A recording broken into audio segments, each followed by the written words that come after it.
Certains vermifuges sont actuellement moins, voire pas efficaces contre quelques parasites équins-digestifs.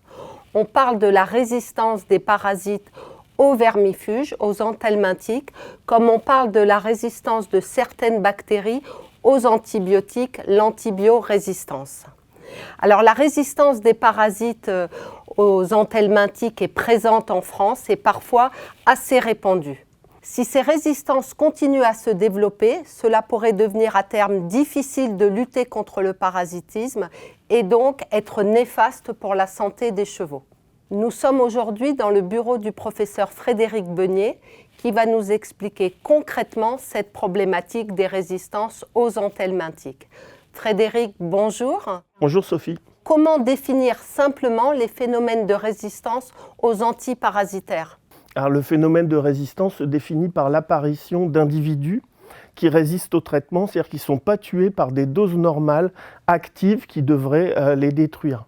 Alors ça concerne non seulement les parasites externes, les mouches, les poux, les moustiques, mais ça concerne aussi les parasites internes, les helminthes ou les vers plats, vers ronds, et c'est eux qui sont concernés en médecine équine, plus que les parasites externes.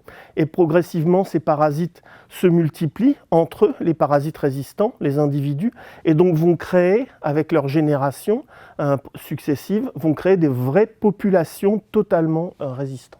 Comment et pourquoi se mettent en place les résistances dans certains élevages ou dans certaines écuries ? Alors les individus résistants préexistent, il y en a toujours au sein d'une population, environ 1 pour 1 million vis-à-vis d'une molécule donnée. C'est pareil pour les bactéries. Ces individus vont être sélectionnés parce qu'en traitant, en vermifugeant les chevaux, eux vont rester vivants. Et donc s'il y en a 1, 2, 3, 4, ils vont se reproduire. Leur génération, il y aura déjà une dizaine de résistants. La génération suivante, il y en aura une centaine, puis un millier. Et donc successivement, en plusieurs années, on aura une population qui va bouger d'une population sensible qu'on peut traiter à une population complètement résistante. Et cette sélection est variable en fonction de ce qu'on appelle la pression de sélection. Et cette pression de sélection, elle est liée à la fréquence des traitements. Plus on traite, plus on sélectionne, évidemment, à des erreurs de traitement, également à l'effectif de chevaux. Plus il y aura de chevaux, plus on aura de parasites, plus on pourra sélectionner. Et aussi à la population préexistante, c'est-à-dire si on démarre sur une population parasitaire importante, on va d'entrée pouvoir mieux sélectionner les quelques individus résistants qui sont là. Donc, toutes les modalités de traitement, de modalités d'élevage vont influencer sur la pression de sélection et la rapidité de développement des résistances. Est-ce que les antiparasitaires sont encore efficaces contre les principaux parasites des chevaux, à savoir les strongles, les ascaris et les ténias ? Alors oui, les antiparasitaires sont encore efficaces dans la majorité des cas, mais des résistances sont décrites pour ces groupes de parasites les plus importants chez le cheval, c'est-à-dire, comme tu viens de le citer, les petits strongles ou cyatostomes, les grands strongles, les ascaris, et on parlera des ténias, puisque aujourd'hui on n'a pas détecté de résistance chez les ténias. Il faut savoir que pour être résistant, et donc ne plus avoir d'efficacité, on a des tests d'efficacité. Et ces tests d'efficacité sont utilisés pour avoir les autorisations de mise sur le marché. Donc quand on considère une population normale de parasites, aujourd'hui il faut qu'on ait plus de 90% d'efficacité. Et c'est quand on va passer sous les 90% d'efficacité qu'on dira qu'une population est résistante. Aujourd'hui on a quelques tests pour évaluer ça. Alors si on prend les petits strongles ou cyatostomes, c'est vis-à-vis de ces parasites-là qu'il y a le plus de descriptions de résistance et donc pour lesquelles elle est la plus fréquente. Et dans quelques régions de France, comme en Normandie par exemple, on considère que dans 60% des élevages, il y a de la résistance vis-à-vis d'un type, d'une famille de molécules qui est appelée les benzimidazoles. Alors pour les vermifuges chez les chevaux, on distingue 3 groupes. Les benzimidazoles, les lactones macrocycliques, qui sont les plus récentes, et les pyrimidines. Alors chez les petits strongles, on connaît la résistance vis-à-vis des benzimidazoles, elle est très fréquente.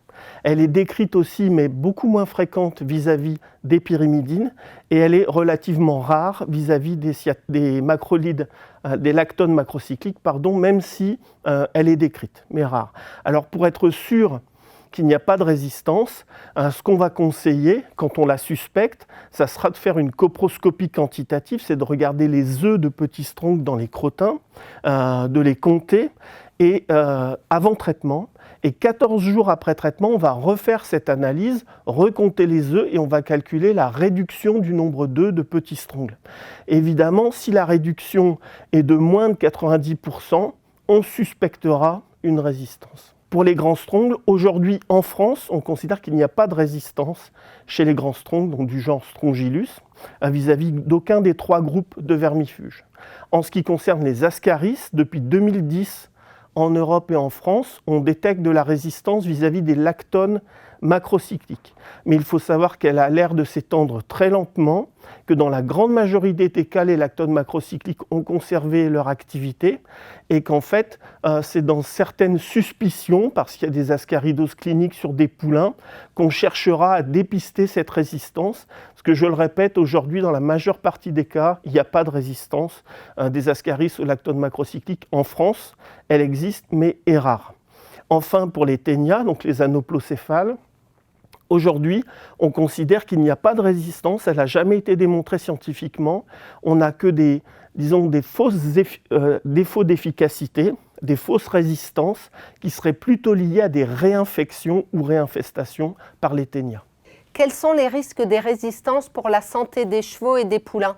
Si on a affaire à des populations résistantes, l'infestation va augmenter, c'est-à-dire qu'il y aura plus de parasites dans les chevaux. Si on prend le cas des cyatostomes, donc des petits strongles, qu'est-ce qui va se passer ? Durant la saison hivernale, il y aura beaucoup plus de larves quiescentes en hypobiose, et donc ces larves se réveillent naturellement, habituellement, au printemps, et là, au lieu d'avoir un réveil d'un nombre de larves assez modéré, on aura des milliers, voire des centaines de milliers de larves qui vont se réveiller en même temps, par vague, et ça va enclencher une cyatostomose larvaire, c'est-à-dire des diarrhées profuses, aiguës, des coliques, voire la mort de certains chevaux. Après, sur des chevaux qui seraient moins infestés, ça va se traduire plutôt par des coliques et des diarrhées durant la saison de pâturage. Et ça, c'est lié au fait, bien sûr, qu'on ne contrôle pas la population de petits strongles. En ce qui concerne les ascaris, de la même façon, les poulains vont être plus infestés. Et s'ils sont plus infestés, les ascaris, c'est gros, ça fait 20 à 50 cm de long dans l'intestin grêle. Et ces ascaris vont très rapidement enclencher des coliques assez fortes chez les poulains, voire même des péritonites mortelles. Alors que faire ? Comment limiter le risque de développement de ces résistances dans les élevages et les écuries ? Alors déjà, la première chose à faire, c'est de vérifier s'il y en a ou il n'y en a pas.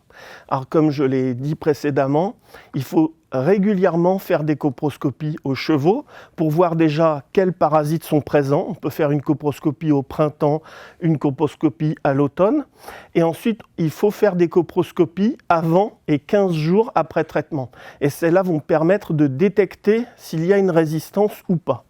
Alors s'il y a une résistance, c'est très simple, il va falloir changer de vermifuge et changer la molécule vermifuge et même la famille de vermifuges. Parce que les résistances sont liées à des mutations de cibles ou des détoxications, c'est-à-dire des molécules qui sont éliminées par les parasites. Et ça concerne tout un groupe chimique, toute une même famille, agissant par un même mode d'action et ayant des mêmes modalités de détoxication. C'est-à-dire qu'il va falloir changer de famille s'il y a des résistances.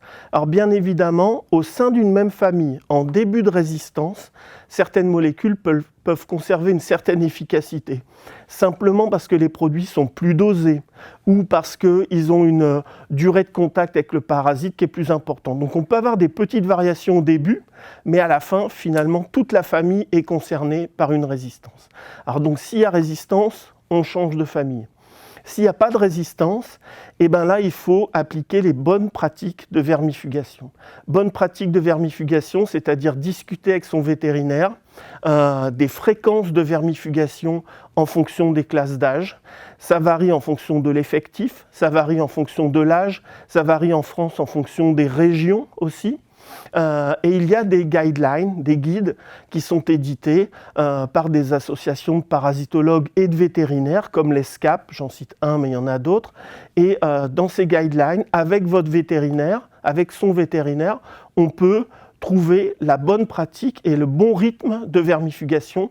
Quel produit choisir, quelle molécule choisir, quand traiter, qui traiter. Et ces bonnes pratiques de vermifugation incluent aussi le fait de bien doser. Il faut doser en fonction du poids du cheval, il y a souvent des erreurs. Il faut éviter tout léger sous-dosage. Ça, c'est très important. En conclusion, que peux-tu conseiller pratiquement dans la gestion du parasitisme pour limiter le recours aux vermifuges et limiter ainsi l'apparition de résistance ? Tout d'abord, il faut voir qu'on a affaire à plusieurs types de parasites, même s'ils sont tous des vers. Ils ont des biologies différentes, des pouvoirs pathogènes différents. Par conséquent, la vermifugation pour les contrôler, ce n'est pas quelque chose d'anodin. Et je reviendrai sur ma réponse précédente, il faut vraiment faire un bilan avec son vétérinaire, c'est-à-dire voir quel est le risque. Quel est le risque, c'est connaître l'effectif, le mode d'élevage, connaître les habitudes de vermifugation, voir s'il faut changer, s'il faut améliorer ça. Donc il faut faire un bilan du parasitisme avec son vétérinaire. Il faut faire aussi un bilan d'infestation. Donc je reviens sur l'importance des coproscopies régulières. On est dans des effectifs. Il faut regarder quels parasites sont présents. Ils ne sont pas toujours tous là.